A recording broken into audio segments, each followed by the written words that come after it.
5 दिवसीय दिवाली पर्व के चौथे दिन गोवर्धन पूजा की जाती है। यह पर्व कार्तिक माह के शुक्ल पक्ष की प्रतिपदा तिथि को मनाया जाता है। इस दिन घरों में गोवर्धन पर्वत और भगवान श्री कृष्ण की प्रतिमा बनाई जाती है। इसके बाद शाम के समय गोवर्धन पर्वत और भगवान श्री कृष्ण की पूजा की जाती है और उन्हें अन्नकूट और कड़ी चावल का भोग लगाया जाता है।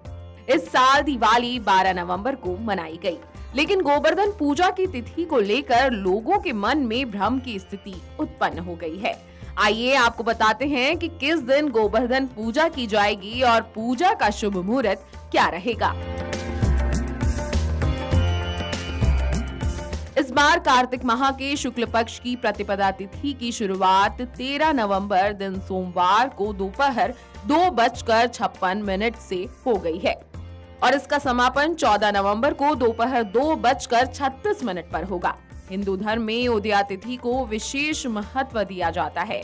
ऐसे में गोवर्धन पूजा का पर्व 14 नवंबर को मनाया जाएगा।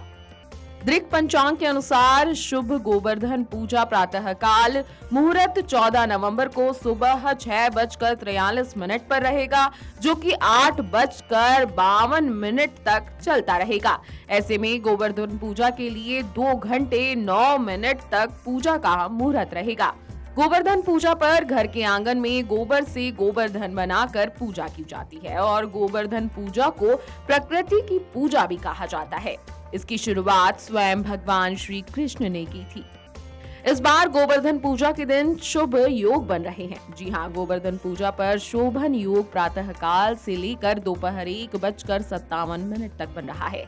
इसके बाद से अतिगण योग शुरू हो जाएगा। अतिगण योग शुभ नहीं होता, हालांकि शोभन योग को एक शुभ योग माना जाता है। इसके अलावा गोवर्धन पूजा के दिन सुबह से ही अनुराधा नक्षत्र शुरू हो जाएगा। अब आपको बता देते हैं कि अगर आप गोवर्धन पूजा कर रहे हैं तो इसकी पूजा विधि क्या रहेगी। गोवर्धन पूजा के दिन सुबह जल्दी उठकर स्नान आदि करें।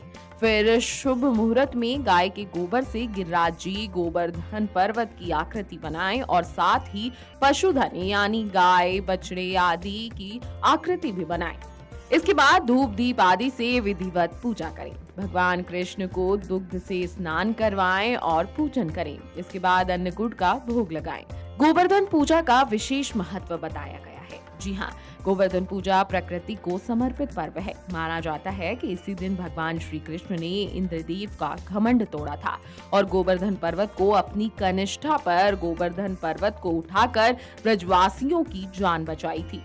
लोगों को प्रकृति की सेवा और पूजा करने का संकेत दिया था। ये दिन कार्तिक मास के शुक्ल पक्ष की प्रतिपदा का दिन था। तभी से इस दिन गोवर्धन पर्वत की पूजा की जाती है और भगवान को सभी तरह के मौसमी सब्जियों से तैयार अन्नकूट का भोग लगाया जाता है।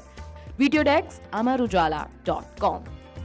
अगर आप ये वीडियो YouTube पर देख रहे हैं तो हमारे चैनल को सब्सक्राइब करें और बेल आइकन को दबाना ना भूलें। अगर आप Facebook पर ये वीडियो देख रहे हैं तो हमारे पेज को लाइक करें।